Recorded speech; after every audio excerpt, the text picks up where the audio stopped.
Hello, hello, Facebook people. It's Dr. Will Falconer. Welcome to a Sunday evening live where we are talking about a couple of broad topics here, but it all comes down to health ultimately, because that's what we're here for. Diversity. We're going to talk microbiomes, which is getting a lot of news lately, and pet food. Hey, Suzanne. Welcome, Amy. April's here and waiting from Utah. Cool. Hi, Neely. So some pretty cool stuff. Riley, welcome. I've been listening to podcasts as I go out hiking in the mornings, and some of them include some really interesting stuff on human health, which applies, of course, to animals. Teresa, welcome. Terry's here. Welcome. Heather, cool to see you. Um, so diversity, microbiomes, and pet food. And if you know anybody who might not know about this, be sure to share it with your friends and hit the like button if you want to get notice of more of these coming. I'm going to be doing a series here. So share them with friends who might not be here, might not know about it. And if you like the page, my understanding is that you will get notifications whenever I go live. And I'm probably going to do one at least once a week now. So welcome. Nice to see you all.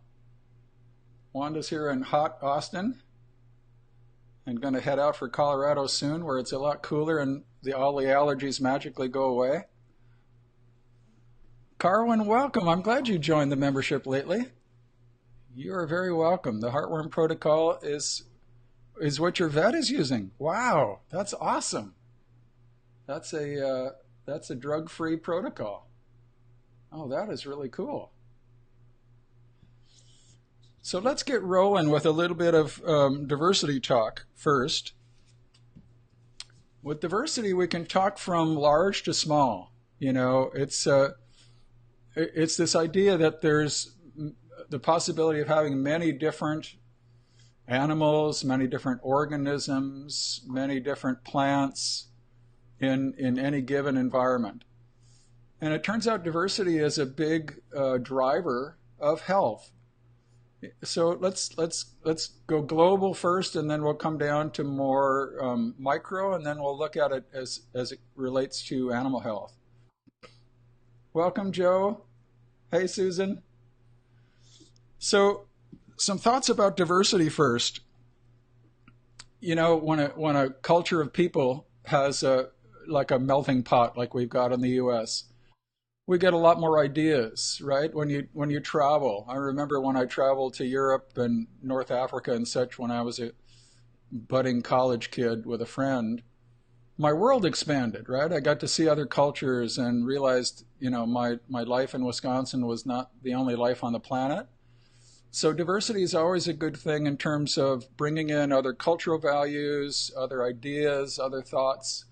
If you want to have a great outcome on your committee or your group think, you bring in people from all parts of society to help give you input, right? Just makes sense.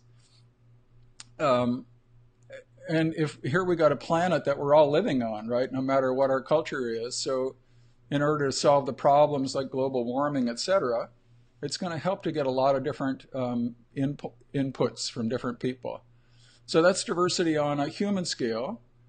And then in the animal kingdom, it turns out that a diversity in animal flora has a huge bearing on the environment where those animals live. One of the most striking ways we saw this was in Yellowstone Park. Some of you have read about this and heard about this. I've posted it before. But in Yellowstone, the wolf was wiped out in about the late 1800s. I think there was maybe one wolf left until maybe 1924 or something like that. They hunted him, trapped him, wiped out the wolf in that whole area. And the environment changed when that happened. Gradually, slowly, the elk just overbred and took over in overgrazed on the trees, took out the poplars, which is a major species of tree there. Without poplars, the understory of plants died out. They were trampled. They didn't have the shade they needed. The streams changed course because the soil wasn't held so well by the lack of trees. The beaver population dropped out. All sorts of things took place. And it wasn't fully realized until they reintroduced the wolf in I think it was 75. They reintroduced about 18 wolves, as I recall. And lo and behold, the ecologists, the biologists, studied what happened after these wolves returned, and amazing things shifted. So I jotted down a couple to remind me. For one, the forest regrew as the wolves started preying on the elk populations, and the elk were driven to other places, especially away from the valleys where the rivers run. The trees started to reforest, and they held soil in place, so it was no longer running off in the rivers. The beaver came back to the rivers and made dams, which brought fish back. The coyotes were one of the prey species of the wolf, even though they were kind of top of the food chain before the wolf came back. The wolves took some of them down, so more voles and more rabbits and more small mammals came, which brought back the predatory big birds of prey. There were a whole bunch of flowers that came back that had been wiped out from overgrazing. And most amazing of all, the streams changed their course.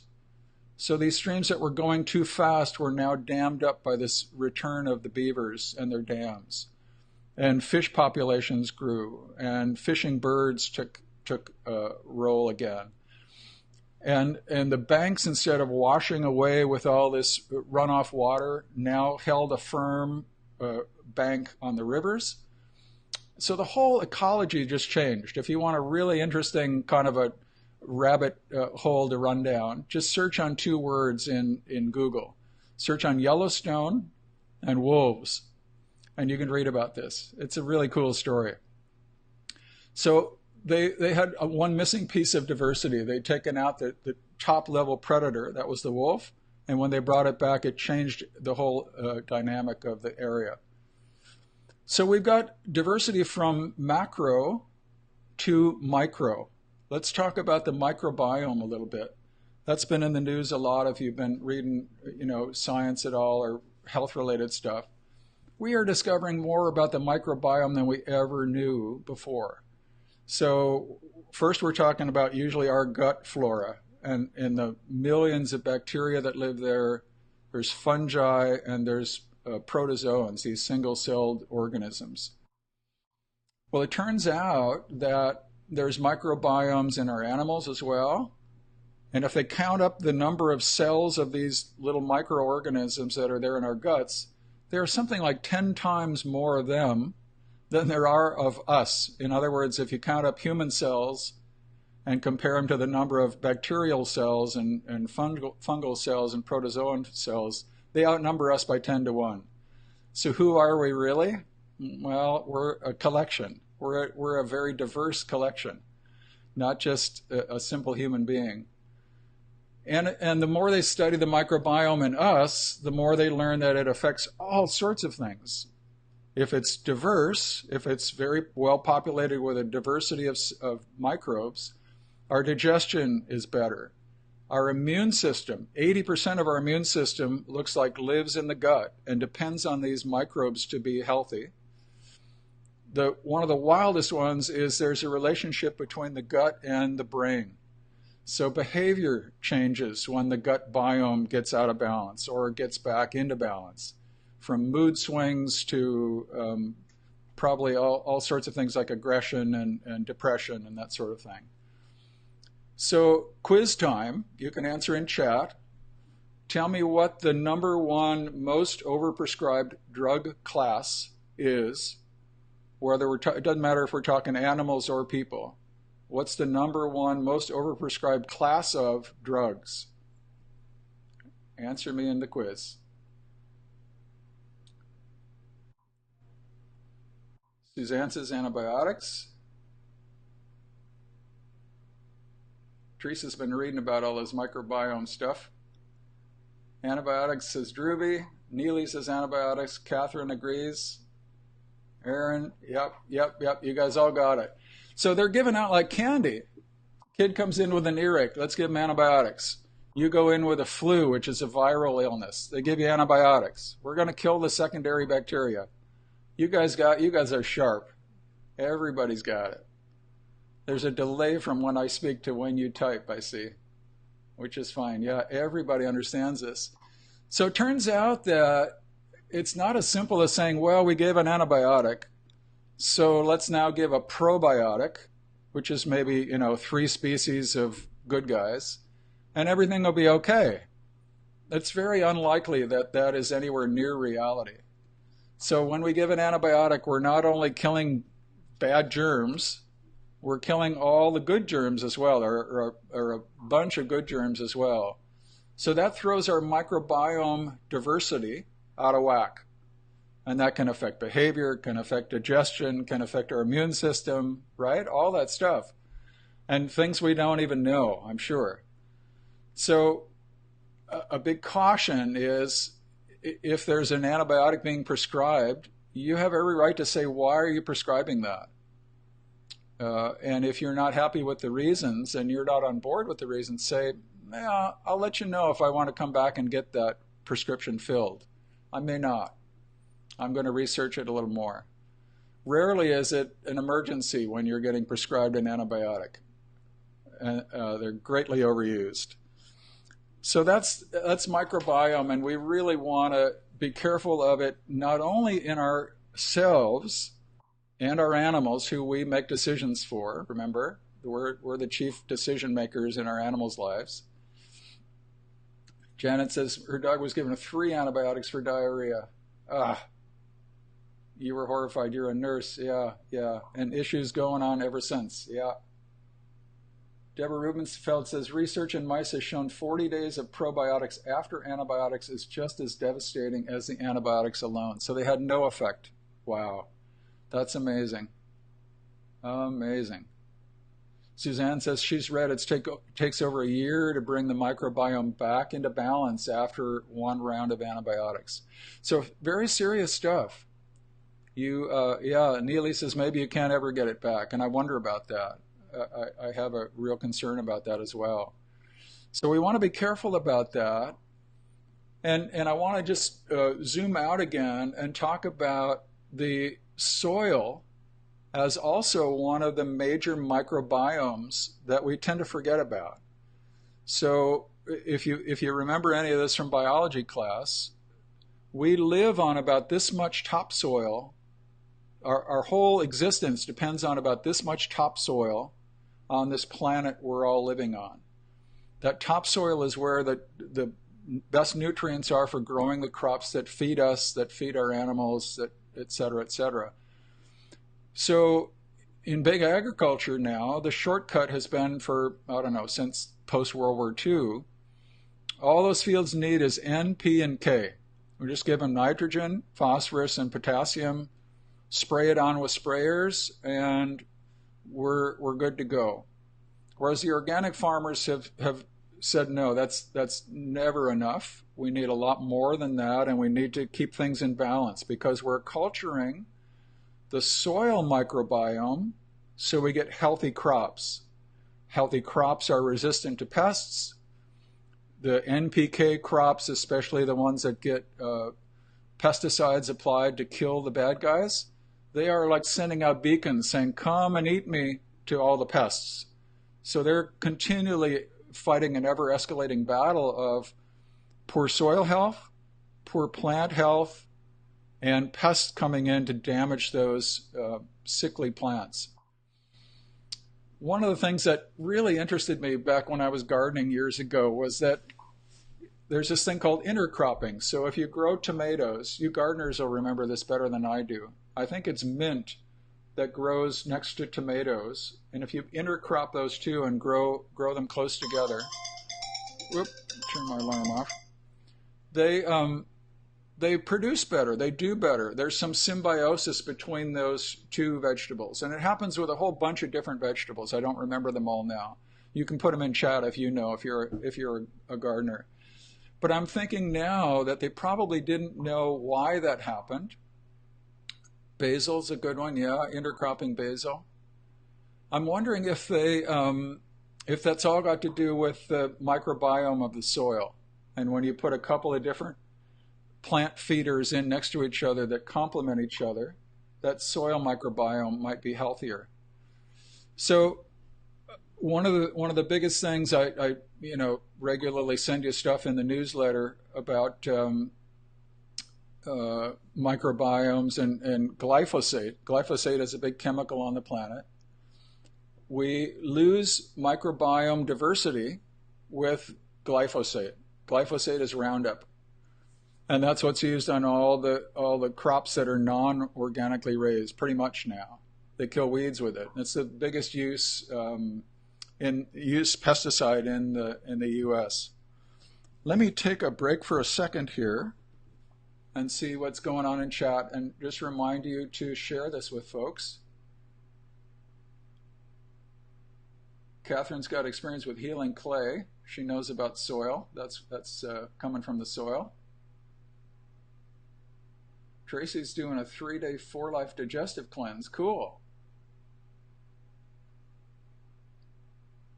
Yeah, Yoland is also saying these gut flora may never return to normal after antibiotics, right?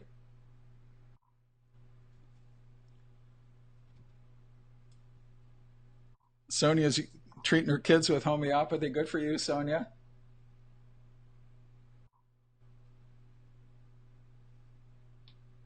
Mary just cured herself with 3 months and a bunch of money on getting rid of intestinal candida. I also had a round of that, and it was a real bummer to deal with. Lasted a long time.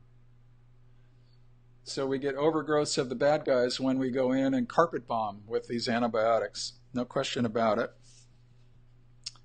I wanted to share with you guys a link. Where did I put it?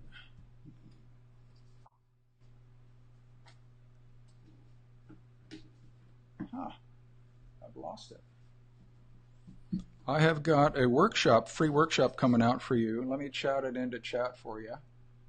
Amy, maybe you can copy this link and share it again later. vitalanimal.com/fool will get you to a workshop that I've got coming out, a free workshop coming out this Wednesday, which is called Won't Get Fooled Again. Let me also put this on to the broadcast here. There we go.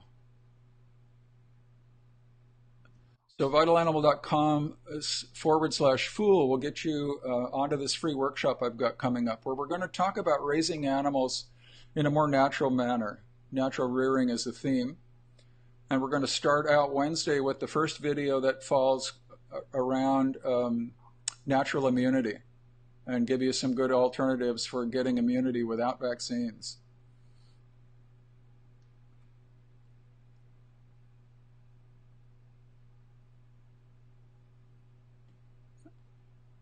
Yolan says oregano oil is magic, as is raw garlic.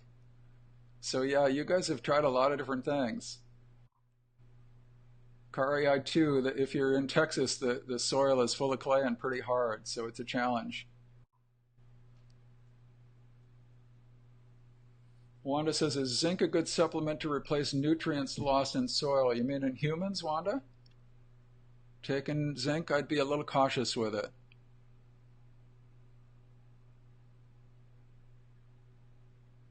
Susan says, yeah. I've got a colleague who's a homeopath who darn near got suicidal from taking a zinc supplement. Zinc is a pretty powerful nutrient.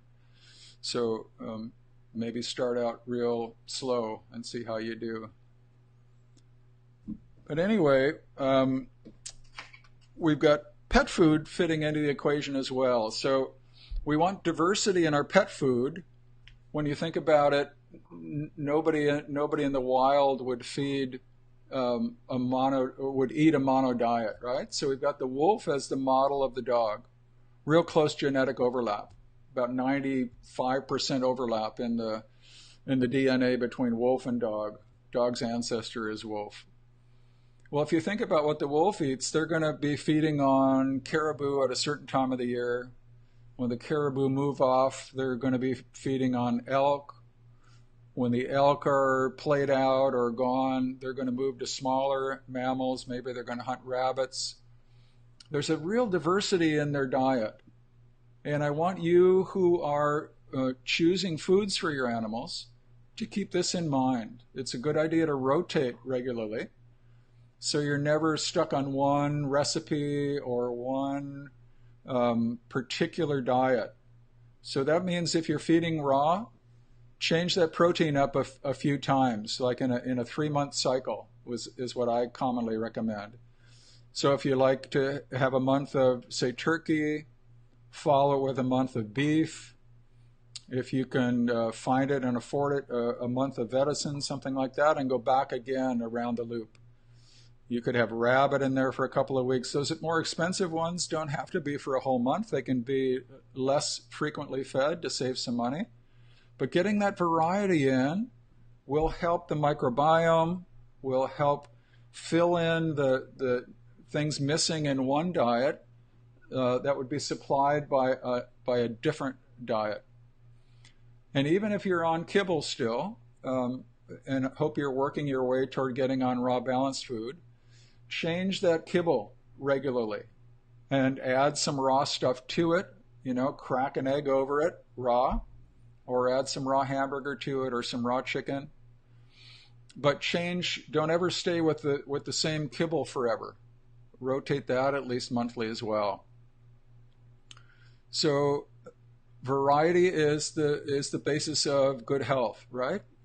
We always have these wild models to compare to, and I don't know what the ancestor is directly of the cat, but it's some kind of a desert cat, and I'm sure they had the same variety of prey species would come and go.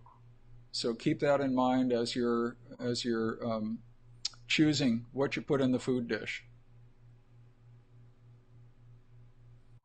Heather says, is it acceptable to rotate proteins throughout a given week?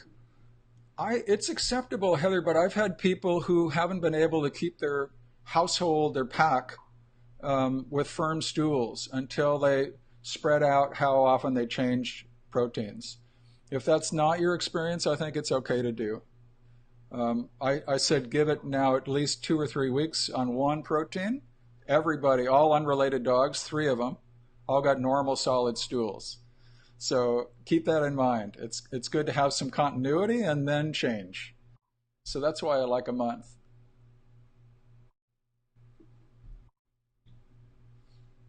Tara says, what if your dog has a sensitive stomach? Don't change too often, that's for sure, Tara. A picky palate, though, you may want to see a homeopathic vet about. Pickiness is a not normal thing. It's a symptom. Conventional medicine wouldn't know much what to do with it. And a homeopath will use it and a couple of other symptoms that he or she calls out in an appointment with you to help getting that pickiness treated and gone. Normal is to come hungry to the food dish and plow into whatever's offered, right? Neely says, Tripe is amazing. Let's not forget Tripe as a probiotic supplement, a food-based one. Thanks, Neely. That's good.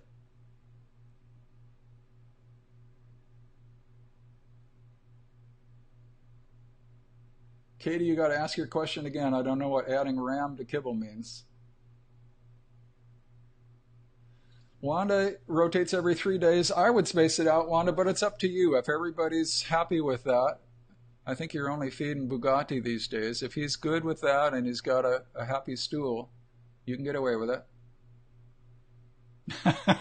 Neely says she rotates with whatever happens to come out of the freezer that day. Lizzie, welcome. We've got a star of natural health here. Lizzie Myers here. If you got food questions, are you still helping people with that, Lizzie? Lizzie used to consult on helping you find local foods to do raw food affordably if you're not yet in it. So, real great service she provided. Nuno has always heard that garlic was a poison to dogs. Now you don't know if it's safe or not. It's all about the dose, Nuno. So it turns out that if you feed a whole bunch of garlic, so let's say you got a Labrador who weighs 60 pounds, we're talking bulbs of garlic, right? Not a clove, but a bulb times about 4 or 5. That's how much it takes to get toxic. So you can imagine a clove or two is not going to harm anybody. Even a small dog can take a little clove every day and not be harmed. But you probably don't want to do it all the time.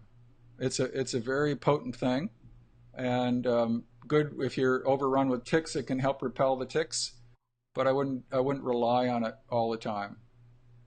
But it's healthy. Just don't get the dose wildly high, and you'll be okay.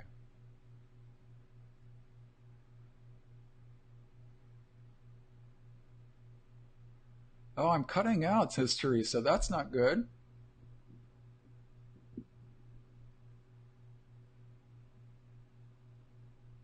Anne says a bunch of us clicked on the link in the email and it didn't work. Oh, I'm so sorry about that. I remember one of those links was wrong. In the newsletter, it was right. I'm glad you joined us, Katie. Susan feeds her dogs and cats pumpkin. That keeps their tummies happy. Here's a great question. GJ says, let's get this up here. Is fasting once a week beneficial? I think so. In the wild, of course, a wolf would not eat two meals a day, and that's who your animal is related to, really closely related to. So I think that's a wonderful idea, JG. Very wonderful.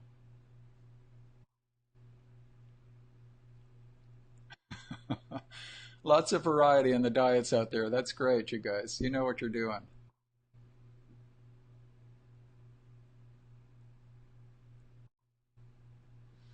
Joey says if a dog's not a picky eater, but a dainty one, doesn't just shovel it in, is there a problem or is it just a personality characteristic?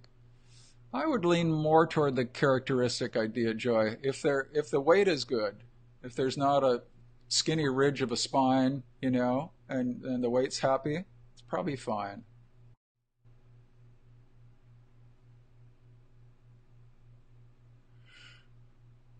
Miranda, oh, this is a thoughtful question.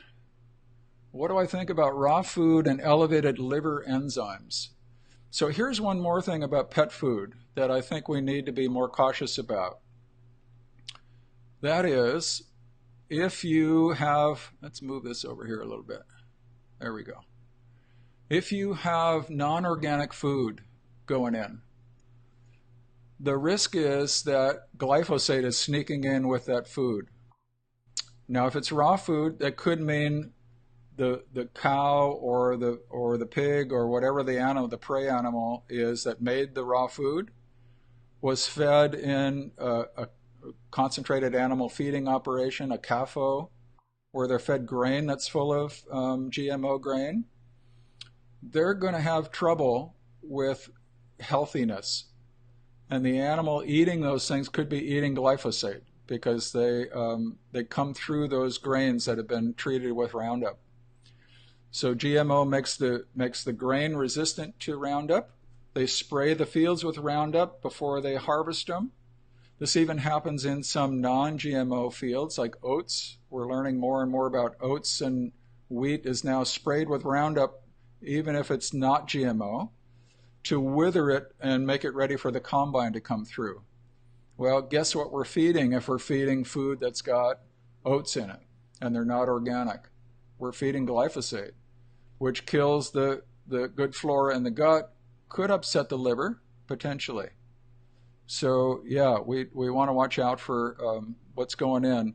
I would also look at, Miranda, I would also look at what's in the environment. If you're walking around golf courses or any place where they're spraying pesticides and exposure is possible, that could elevate liver enzymes. Lots of things can do that, but toxins the number one thing I think of.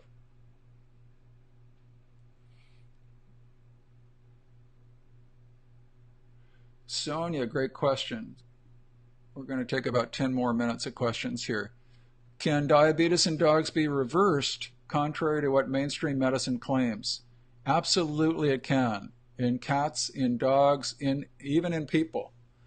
So it's largely around dietary shifting. And I would add to that some good homeopathic practitioners. So you've got, some real deep prescribing for the whole constitution. But it's a carb disease. So the cats were the prime example of this. They got diabetic after they started eating kibble, a very foreign food for a cat, right? It's dry, it's stuck together with carbohydrates, whether it's rice or tapioca or whatever the heck it is. And cats are carnivores, obligate carnivores. They shouldn't be eating starches, right? So cats went diabetic way more. I never saw a cat in 40 years ago when I was in vet school. I never saw a cat with diabetes. We had two dogs who were, and they were freaks. We studied them, these two twin beagles. We studied them because they were teaching us about diabetes, but didn't know, didn't see them in practice. And now they're very common, dogs and cats. So we get them on a balanced raw diet, and a lot of these cats will go away without even treatment. They need less and less insulin if they're on insulin at all, and they'll revert to a normal non-diabetic state. Great question.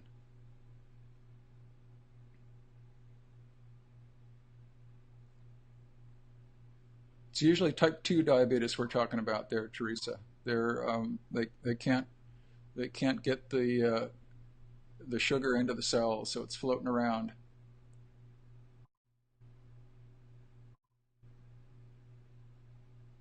You're welcome, Miranda. Yeah, I hope that helps you. Let me give you this link to join my workshop, which is going to start soon on Wednesday. It's called Won't Get Fooled Again. And so the shortcut to get you there is vitalanimal.com/fool. And you can get signed up, and it starts Wednesday, and it'll run through the end of the month. It's a 4-part video series, and we're talking about natural raising of animals. So don't miss that. Wanda, I did get your email, and I will answer you Tuesday when I'm back in.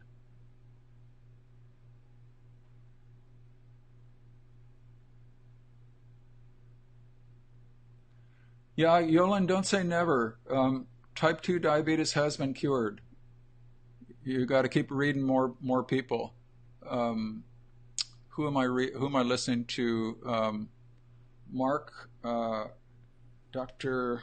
What's his name? Hyman. Dr. Hyman has a podcast called The Doctor's Pharmacy. Look that one up.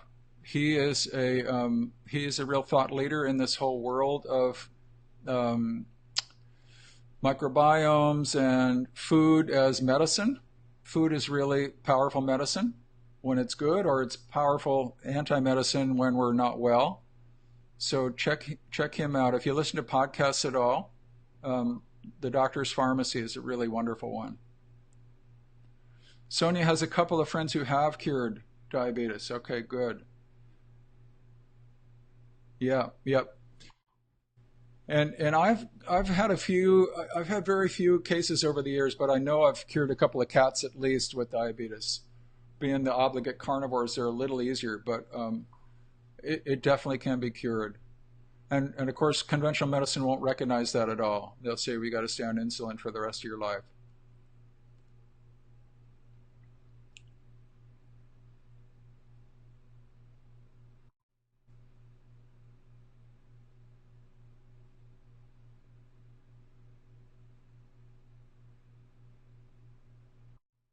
All right, I'm going to wrap up here. Last couple of questions.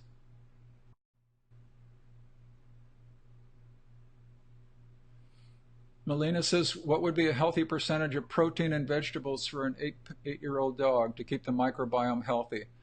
So I look at it as, what does prey look like, Melina? Prey would be very little vegetables, maybe 10% of the prey animal, They're going to eat some vegetables out of the gut. The bulk of it is going to be meat and bones, so maybe 80% or so, and maybe 10% of it's organs. So if you're feeding like that, you don't have to count percentages of protein, just count percentages of ingredients, and you'll be in a real good range. Brenda, interesting question. Welcome. I'm glad better late than never. What about fecal matter transplants, also called fecal microbiome transplants, I think what the M stands for. Really interesting work. Some of my colleagues are doing this. So what it is it's taking healthy stool from a dog who's just in great health, hasn't had antibiotics in his life, eating a good balanced, ideally raw diet, and giving that by rectal insufflation or rectal instillation, enema basically, to an animal who's unwell. And these animals who are unwell, changing the flora with that fecal microbiome transplant, often shift in great ways to get more healthy, even behaviorally, I've heard. And it seems to last. I don't imagine that if their diet doesn't change for the better, it'll last forever, because they'll keep washing those good guys out and replacing them with the not so healthy ones. So I suspect it would take a couple of things: changing the diet for a healthier one, taking them off a kibble, getting them on something raw and healthy, and doing that fecal microbiome transplant. Really interesting forefront. And they're doing it to people as well. I think it makes a whole lot of sense. Deborah says, check out Dr. Zach Bush on the microbiome.